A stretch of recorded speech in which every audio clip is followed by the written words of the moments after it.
Hi, my name is Lily. Today I'm at school and I want to do my very best. I sit on my chair and look at my teacher. I try to sit still. Good morning, class. Please listen carefully. My teacher's talking. I look at her and listen. Oh, I want to talk to my friend, but I remember to listen. I keep my eyes watching, my ears listening, and my mouth quiet. Shh. Please take out your crayons. I heard my teacher. I take out my crayons. When I listen, I understand what to do, and it feels good. Great listening, Lily. That makes me feel proud.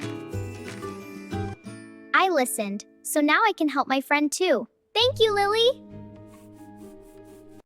Today I learned that listening helps me learn and be a good student.